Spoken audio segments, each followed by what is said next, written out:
I'm Zibby Owens, and you're listening to the award-winning podcast, Moms Don't Have Time to Read Books. Thanks so much for listening to my podcast. If you like what you hear, please follow me on Instagram at Zibby Owens and also at Moms Don't Have Time to Read Books. Thanks so much for listening. Enjoy it. Today's sponsor is The Helm, which is a lifestyle brand committed to elevating and investing in female entrepreneurs.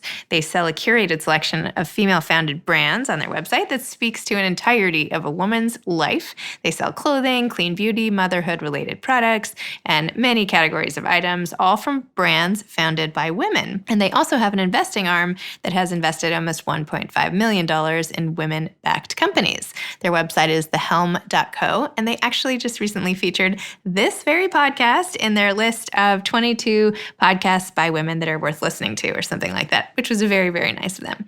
Anyway, I hope you enjoy, and thank you to The Helm for sponsoring. I did this interview with Susan Wiggs via Instagram Live, which was a lot of fun, although like with everybody, we had some connection problems, but ignore those. Susan is a #1 New York Times bestselling author, and we talked about her latest book, also a New York Times bestseller, but I didn't know it then. Nobody knew it then, but I could have predicted, but I didn't. But anyway, whatever. It's called The Lost and Found Bookshop. She currently lives on an island in Puget Sound and has been a writing fan for her entire life. She is an internationally best-selling, award-winning author. Millions of copies of her books have been in print in numerous countries and languages.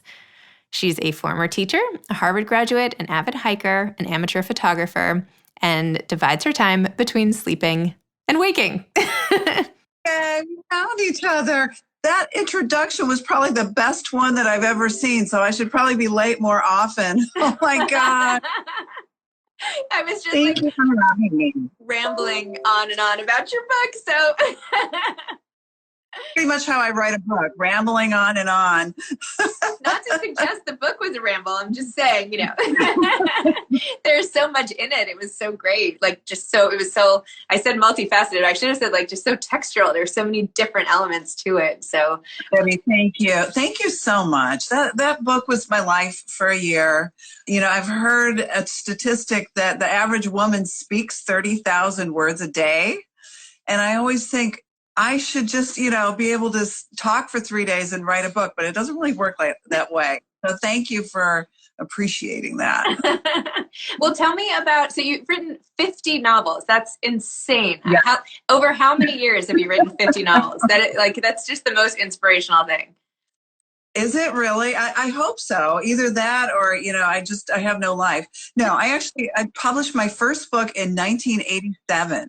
It was a historical romance, a cowboy romance, and came out in 1987 when I was in my 20s, and I've published a book or two ever since. So yeah, it's been my life. I was a teacher. I loved being a teacher. It was, my second favorite career, I guess, but the writing eventually took over. And then this one, The Lost and Found Bookshop, it's the 50-somethingth novel, but I kind of lost count. Wow. Cool. Yes. And thank you so much for having me. And thanks for your patience waiting for me to go live with you. This is my first time to go live. This kept happening. I did this show during the quarantine the first couple months, and I would say half the people had not done a show before. So, I'm happy to be the one ushering in this new technology. So, Susan, you've written 50 plus books. How did you come up with the idea for this? I know you kind of alluded to some things in your acknowledgments about who may have helped you come up with it, but tell me the whole story. Well, it's a long time fantasy that I've had, and probably a lot of writers and readers have had, of owning a bookshop.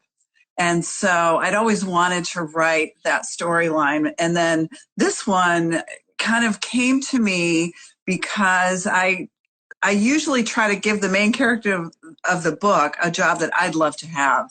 And this actually is my favorite moment in the life cycle of a book, because I've done my work, my editor's done her work, the publisher has. They made, I hope, what is, a beautiful package for the book. Do you like the cover? I love the cover. I love it. It's amazing. Yeah, it was a long journey to get to it. You wouldn't believe the different looks that we went through. We had the streets of San Francisco, and we had crazy birds flying and feathers and things like that. And so by the time we got to this look, it was such a good moment, because I think it was the first time everybody who saw it agreed that, this looks like the kind of book that, will look yummy to readers. And yep, sorry, this is my description this morning. This is Lenny, and he's actually from Salinas, California, from a shelter there. So he's like all over me because he knows I'm ignoring him right now. Yeah. Anyway, so he's my canine companion while I write. But no, anyway, this one came to me, also was inspired by my mom, who is elderly, and she now lives with us, and she has early dementia. And there was a character in the book who also has it and presents a lot of tender moments, but also many loving challenges to his granddaughter, Natalie, who's not only in charge of him, but in charge of this struggling bookstore in the historic district of San Francisco, and the ins and outs of that. I'm glad you mentioned Trevor Dashwood, one of the love interests. Yeah. He has a clearly made up name and a clearly made up bio, and he's kind of a fantasy figure now. I think if I was a bookseller, I would fantasize about, one of the world's best-selling authors coming to my shop, and, and it turns out, he's more than what he seems, and very different. And as in many stories that I love, that the answer to all your problems is right in front of you, but you don't see it until you've made this journey. Interesting. Yes, it was one of many twists that I felt like kept coming unexpectedly. I guess that's what makes it a twist. I mean, obviously. But anyway, I didn't see some of these things, even though you say it's right in front of you. I was like taken right along with everyone else reading it, which is funny. So one of the things that was so great about the book is how you referenced all these books that are actual books, right? I was just mentioning this before. It was so funny to read books that even came out last year, like Mrs. Everything by Jennifer Weiner. I'm like, that just came out, and now here it is. I remember when I included that because I was reading it, and I thought, this is fantastic. I want everybody to read this book. And then I thought, well, if I was a bookseller, this would be what was so fun about it, is to be a book evangelist and to put the book in the hands of the reader who's most likely to read and enjoy it. And so that was kind of a little fun shout out about books that I've loved, writers that I like. There are a couple that were made up, and a couple of kind of insidery books, like the book that she reads that her mother had left on the nightstand. I guess it's not a spoiler to say that she inherits the bookshop and the ailing granddad from her mom. And the mom left, I won't say how, but quite suddenly and shockingly. And the first thing that she does is she looks at, not one of the first things she does. She looks at the stack of books on Mom's nightstand, and it pretty much reflected the stack of books on my nightstand. And so some of those books are early drafts of books that I've written and appeared in another form. So I enjoyed doing that as well. But yes, a lot of the authors are friends of mine. There's one scene in a bar that's a fantasy, and this is another fantasy of mine, to have a library bar. And I was concerned you were going to say the fantasy was having a bordello. So I'm glad we went a different way with that one. How about a book bordello, where you help yourself to a book and have a drink. Yeah, but the library, all the cocktail recipes were named after Bay Area authors that I've either known and liked or not known, but I like their books. So that was fun as well. And shout out to Gail Tsukiyama. She has a book out on the same day as I do from the same publisher, a different imprint. And her book is called The Color of Air. And it's kind of a family saga about a guy who goes back to Hawaii. Anyway, read The Color of Air. That's the one that I'm reading right now. Oh. So, yes. So one thing that unites some of the books that you've written is your interest in what happens to an ordinary person when something extraordinary happens. I think I read that somewhere. Anyway, what do you think it is that interests you about that moment? Because it is such a pivotal point in people's life, right? You just go about your life and everything is the same, and then 1 minute, everything is different. And you love examining that intersection of sort of past and present. Tell me a little bit about your attraction to to that time in people's lives. I do. There's a writing memoir that Stephen King wrote, the author Stephen King, called On Writing. And somewhere in that book, he says that the typical writer comes back to the same theme over and over again. And for me, it's usually the healing power of love and family. But also, I'm so attracted to I think most people don't wake up in the morning and feel like a hero, even though we need to be the hero of our own story. And so I'm very attracted to a storyline where a person is just going along in their life and, some challenge just appears before her. And that's certainly the case with Natalie. She's created this very safe, predictable, steady, secure life that did not feel like her chaotic childhood. And that gets turned upside down in a moment. And the drama of that, and to send somebody reeling with that, is something that really drives the narrative for me as a writer, and is something that I love as a reader too. So that was kind of a no-brainer for me, because the last thing that I want to read about is somebody who's satisfied with her life and she goes along and everything's fine. We want real life to work like that, but not fiction. I feel like now is an example of this, that we're all sort of ordinary people where something extraordinary has happened to all of us, with the complete, grinding to a halt of modern society. Oh my gosh, yes. We all have these pandemic moments where we realize that something is just not happening. And when a book gets published, typically the first thing we do is we go out on a book tour. The publisher lines up book signings and visits and library lectures. And, you get to go out and promote your book and meet readers. And they had this really interesting book tour lined up for the Lost and Found Bookshop, where I was going to go from independent bookstore to independent bookstore and talk about book selling and what that is like today. And talk about in a moment, I got an email that said, nobody's scheduling anything for July. Early on, we thought, maybe summer will be back to normal. No, we quickly realized. And so this is my book tour. So thank you so much for, hosting me and letting me still talk about my book and talk to readers. And thank you to people who are joining us and waving and shout outs. Nope. I appreciate it so much. Now I'll make this a podcast too, so a lot more people can listen to it that way. I love podcasts and I love audiobooks. I just got the audiobook to listen to. That's the only way that I ever reread my books. After they're published, I tend to, I'll read sections of it, but I don't see myself sitting down and reading it cover to cover, because it would kind of make me mental, because I'd want to, tweak it or something. But when I listen to the audiobook, it's such a different dimension and it just adds so much. So I'm going to, it's a long book, so I'm probably going to walk to Chicago before I listen to it all. But anyway, so the audiobook version just released as well. And so audiobooks and podcasts have kept me company in many ways through this. I always feel an even deeper connection when I listen to someone's audiobook, particularly like if it's a memoir and the author reads it themselves. I feel like we are full on friends by the time I finish listening, but they don't even know me yet. But there's an intimacy to listening, and I think, podcasts, audiobooks, all of it. I think it helps. Any way we can get the message to people, even if it's not through a bookstore. But I really miss bookstores right now. I went back to one twice, I guess. But there's something so special about bookstores that can't be replicated. And it's not just about the shopping. I've spent some time trying to figure out why I feel so comfortable and at home and happy and fulfilled when I walk into a bookstore. Someone was sort of making fun of a picture I posted on Instagram, like, how could you possibly be that joyful around books? And I'm like, I don't know, but I really legitimately feel joy, surrounded by books and in a bookstore. What do you think it is about bookstores that just fills us?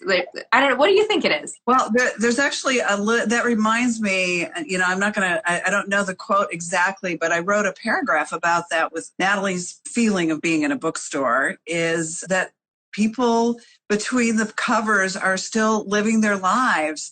And all you have to do, to bring them back to life is to open the covers. And so if you look around, it's such a feast for the eyes and the brain and everything. And there's something really enticing about browsing through the shelves and looking at the tables. And so I tried to include scenes that have always resonated with me. You know, the reader who comes in, who, you know, thinks she wants a serious book to impress her book club, and she ends up, you know, walking away with a Jennifer Weiner book, you know, and things like that. So I tried to include that. I also included a writer who should be very familiar to readers. Her name's Quill Ransom, and she's a nice lady, and people love her books, and she's everybody's mother's favorite author. And she's very excited. Her book is coming out, and the bookseller, you know, organizes this lovely book signing, and then it's a horrible day and nobody comes. Because I thought I should show that side of it as well, and how that can still have a good outcome, which it does for this nice lady author. But I must say, you don't make it seem easy to run a bookstore. I mean, the debt and the building and the inventory, and you made many references in the book about obviously digital books and digital booksellers. And I mean, it's not easy. I mean, I don't know. I do everything I can to help, you know, promoting them and shopping even on bookshop.org and having my little storefront. But like, how can we make sure that these gems don't leave? I'm like so nervous that after this pandemic, we're going to walk back into different neighborhoods and all my favorite stores are going to be gone. I agree. I totally agree. And that's another thing that came into sharp focus with the pandemic. I had a book out last year called The Oysterville Sewing Circle, and it did quite well, and it resonated with readers. And then what happened at the end of February, when everything shut down, it came out in paperback and became a bestseller on the New York Times. And I was kind of shocked that happened. And so somebody at my publisher pointed out all the bookstores closed, but all the essential stores like the Walmarts and the Targets and the Costco's got to stay open. And those are the ones that sell the rack size paperback. And so the Oysterville book was out in rack size paperback. And so that was something that was still able to sell when the bookstores closed. And then, you know, I started thinking, if I'm an independent bookseller, what do I do now? And so they were so creative. I'm so impressed by some of the initiatives they took, the online presence and the curbside delivery. And so we still got to support them that way. And thank you for bringing up bookshop.org. This is a way for people who are listening to shop at independent bookstores anywhere. Even if there's not one in your community, you can still buy from that, and it benefits independent bookstores. And so I'm very happy to be able to give them a shout out too. That one, I believe that actually came into being because of the pandemic. And so I'm kind of excited that it's become such a thing in bookselling now. It started before, because I had a call with them before this all happened. I remember I was out in California. I was like, this is such a great idea. A friend of mine had told me about it, but then they just happened to be like in the perfect position. I mean, not to say anybody should benefit, but they were in a position to help when the pandemic did start. And they had just gotten, you can like watch as their profits have grown. Anyway, it's a great outlet. That's amazing. And yeah, bookstores and libraries are the ones that kind of keep the culture in our communities and in our minds. And so I'm just so grateful to be able to walk into a bookstore and find my book. I'd also like to give a shout out to a fellow author. Her name's Suzanne Salfers. She opened a bookstore. She took over an established bookstore on February 1st. And so the timing could not have been worse for, you know, launching a new business. And that was actually going to be a stop on my book tour that suddenly turned virtual. And so one thing that readers can do, they can go to my website, susanwiggs.com, and the events page will list all the virtual events that I have. And so, yeah, please look for Suzanne and me too. Yeah, we do what we can with these indie bookstores, and I think they're doing okay. I hope they are. Good. Yeah. One of the things that I thought was so funny in your book was how when Natalie was debating sort of what type of guy she, as one of the negatives about someone, she talked about how he wasn't a book person and how that like filled her with anxiety. And was that fair of her or not? I thought that was so funny. Yeah. Well, one of the first conversations that I had with Jerry, who eventually became my husband, was about the fact that he was reading one of my books. And he was not only reading it, he would email me questions about it. And so, so I could see that he was really into it. And that's a question, can you be with somebody who's a non-reader, who doesn't have your same, book DNA or book chromosome? I don't know. I think it would be challenging.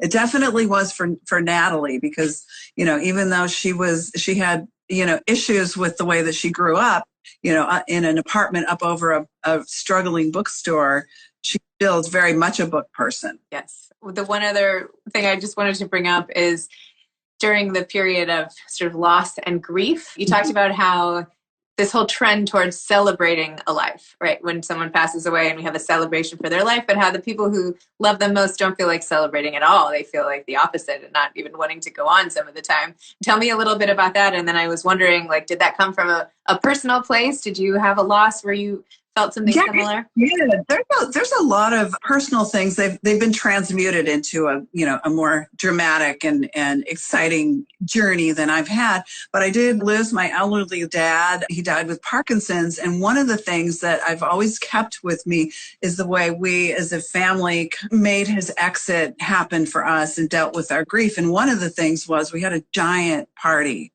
And it was a memorial, and we all said our pieces, but we were wearing party dresses. We were drinking champagne.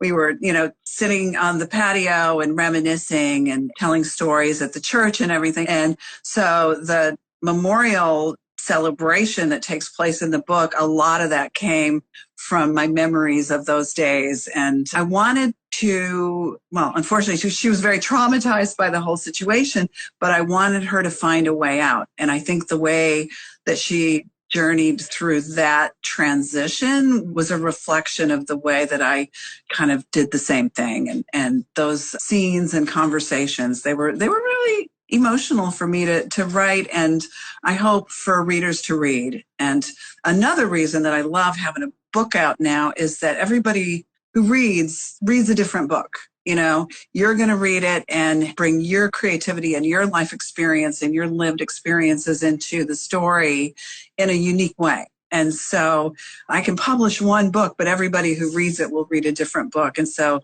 that storyline, it's unfortunately nobody makes it out of this alive. And so I think it's the way that we manage the journey through those transitions is key to, the way that we manage our lives and our love. Well, I'm really glad you took your experience and put it in there, because I know many people, including myself, have felt the same way about different losses. So it's always great to have perspective and share in that feeling, even though it's, inevitable. I think that the shared experience is something that books do such a great job of doing, is making all of us feel less alone in the things that happen. But single parenthood was the other kind of personal trope that I brought in. And so probably my favorite character is Dorothy. She's got a single dad, and their relationship it came entirely out of my imagination. I've never been a single dad, but I tried to include some of the challenges and some of the rewards of that too. Because one thing that people, I think, overlook, in conversations about single parenthood are the rewards of it. Suddenly you're the one, you're on deck, and your relationship is going to be different because it's two in the world, not two parents. And I really wanted to explore that in the book. And hopefully, readers will have some feelings about that and share that aspect of it too. Yeah, that was another great part. I'm telling you, there was so much in this book. You obviously know this, but you touched on so many different themes. It was very satisfying in that way. I know some of your other books have been adapted or are being adapted for film and TV, and I was just wondering, do you have plans to take this book to the screen as well? Oh my gosh, every book. That's another, fantasy of mine, is to see it adapted for TV or for a movie. This one, I'm hopeful of this one. I have a film agent. I'm sure she's shopping it around to production companies. This one, I feel like would really lend itself because the setting is contained mostly in the bookstore. Most of the book takes place there. And in and around San Francisco, that would just be a bonus. I would love to see that. Unfortunately, the author has very little to do or say, unless the author is Nicholas Sparks or somebody who, Stephen King, who gets to call their shots. But no, it's totally up to where this book lands in somebody's hands. And so I'm hopeful that somebody will see a spark there and try another medium. I would love to see that. I would even love to see like a bad movie made of one of my books. I'm just so fascinated by that process. It's not anything that I could participate in other than writing the book, but it's still, a fantasy of mine. At least you got some of the swag going already. I saw like your tote bags on Instagram, which by the way, I'm like dying to get one of those tote bags. Maybe I can mail you one of mine and you could mail me one of yours. I love with the book covers on it and everything. I do. Yes, I do. Yeah, I actually have one and I've been dragging it around with me everywhere. And so there actually is a way for readers to get one if they buy a signed book from one of the independent bookstores that has it. It comes with a tote bag. So, I think they can find information I think it's on my blog or my website. I'll make sure that it's up there prominently displayed and they can pick their indie bookstore of choice and get a cool tote bag as well. Awesome. Do you have any advice for aspiring authors? You've written 50 plus books. I mean, how do you do it? What's the secret and what's your general advice for them? I'm convinced that every other writer except me has the secret, but I wish that I had an easy formula for this. And I'm here to tell you it's not easy. If it was easy, a lot more of us would do it, I guess. But I will say that everybody has a story. Everybody has a story and everybody has a voice. And the people who succeed, you have to define that for yourself. What is it? Is it just getting your story out or is it getting your story published in a big way or a small way? But if you want, this is commercial publishing. I mean, it's big publishers and all the writer has to do is write. Somebody else does all that.